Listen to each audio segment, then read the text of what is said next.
Hello, welcome back to my channel. നമ്മുടെ വീട്ടിൽ അത്യാവശ്യം വേണ്ട ഒരുവിധ എല്ലാ ഫ്രൂട്ട്സും നമ്മുടെ ഈ പരിസരത്ത് തന്നെ നമ്മൾ നട്ടു വളർത്തിയിട്ടുണ്ട്. അപ്പോൾ അതിലൊന്നാണ് മുള്ളാത്ത. ഭയങ്കരമായിട്ട് മെഡിസിനൽ വാല്യൂ ഉള്ള ഒരു ഫ്രൂട്ടാണത്. നമുക്ക് രണ്ട് മുള്ളാത്തയാണുള്ളത്. ഇതിന് മുള്ളാത്ത എന്നും പറയും, ആത്തച്ചക്ക എന്നും ഒക്കെ പലയിടത്തും പല പേരാണ് പറയുന്നത്.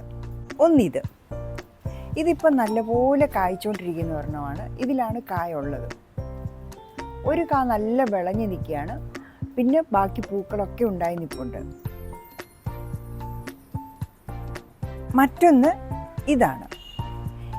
ഇതും പൂക്കളൊക്കെ ഇട്ടു കായ്ച്ചു തുടങ്ങുന്നു. ഒരു കായ നല്ല മൂത്ത് നിൽക്കുകയാണ്. ഞാൻ ഇന്നത് പറിക്കാൻ പോവാം.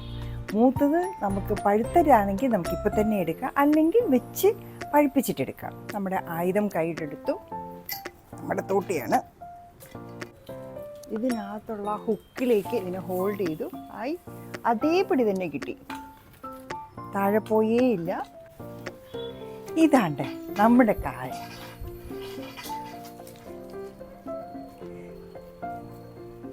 നല്ല വിളഞ്ഞ കായാണ്, പക്ഷെ പഴുത്തിട്ടില്ല.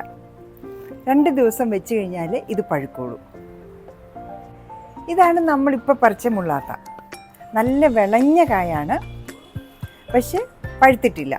അപ്പോൾ കുറച്ച് ദിവസം നമുക്ക് സൂക്ഷിച്ച് വെച്ച് പഴുത്തതിന് ശേഷം നമുക്ക് എടുക്കാം. എൻ്റെ കൂട്ടുകാരന് എന്നെ കാണാണ്ട് അകത്തു നിന്ന് കരയുവാണ്. ഇറങ്ങി വാ, ഇറങ്ങി വാന്ന്, ചുറ്റി വാ.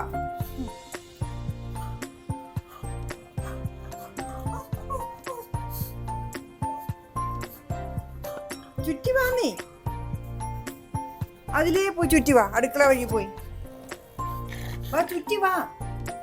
അടുക്കള പോയി ചുറ്റി വാ കുഞ്ഞ്. ചുറ്റിട്ട് വാ വാ. ഹലോ. അങ്ങനെ നമ്മൾ ഈ ആത്തയ്ക്ക പറിച്ചു വെച്ചിട്ട് 2 ദിവസമായി. ഇന്നിത് ഇപ്പം ഇത് നല്ല പഴുത്തിരിക്കുകയാണ്. നമുക്കിതൊന്ന് മുറിച്ച് നോക്കാം. സാധാരണ ആത്തയ്ക്ക മുറിക്കുന്നത് റൗണ്ടായിട്ടാണ്. അപ്പം നമുക്ക് റൗണ്ടായിട്ട് തന്നെ മുറിക്കാം.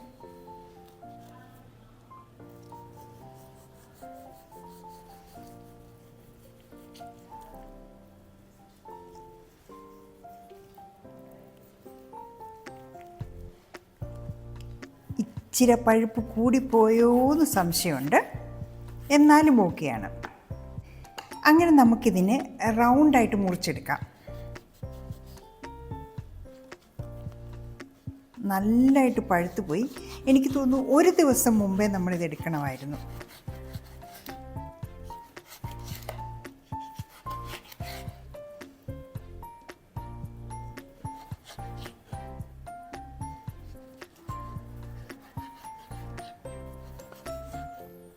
യെസ്, ഇതാണ് നമ്മുടെ ആത്തച്ചക്ക.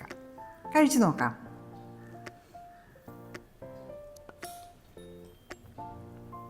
ഉഗ്ര സാധനം. മധുരവും പുളിയും എല്ലാം കൂടി ചേർന്ന ഒരു ടേസ്റ്റാണ്.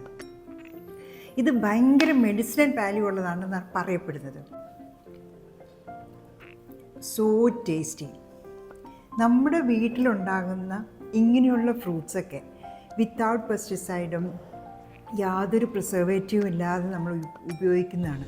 ഇതിൽ കൂടുതൽ എത്ര നല്ല ഫ്രൂട്ടാണ് നമുക്ക് കിട്ടാനുള്ളത്. ഇതല്ലേ ഏറ്റവും നല്ലത്. ഇത് മുറിച്ച് കഴിയുമ്പോൾ ഇതിൻ്റെ അകപ്പോഷൻ ഇങ്ങനെയാണ് ഇരിക്കുന്നത്.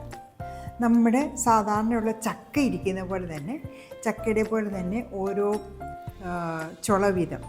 പക്ഷേ റൗണ്ടായിട്ട് നമ്മൾ മുറിക്കുമ്പോൾ ആ ചുളയെല്ലാം ഒരു റൗണ്ടിനകത്ത് തന്നെ വരും.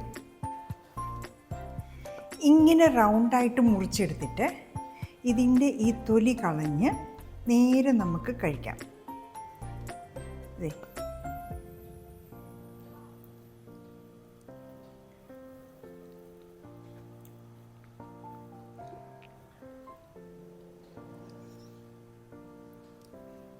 ഈ കുരുവാണ് നമ്മൾ നടുന്നത്. ഈ കുരു മുളപ്പിച്ചെടുത്ത് നമുക്ക് തൈ കിട്ടും. അത് നമുക്ക് നട്ടാൽ മതി. 2 വർഷം കഴിയുമ്പോൾ ഇത് കായായി ഉണ്ടാവും. കൊള്ളാം. ഏത് ഡയബറ്റീസുകാർക്കും കഴിക്കാൻ പറ്റും. കാരണം ഇതിനധികം മധുരമൊന്നുമില്ല.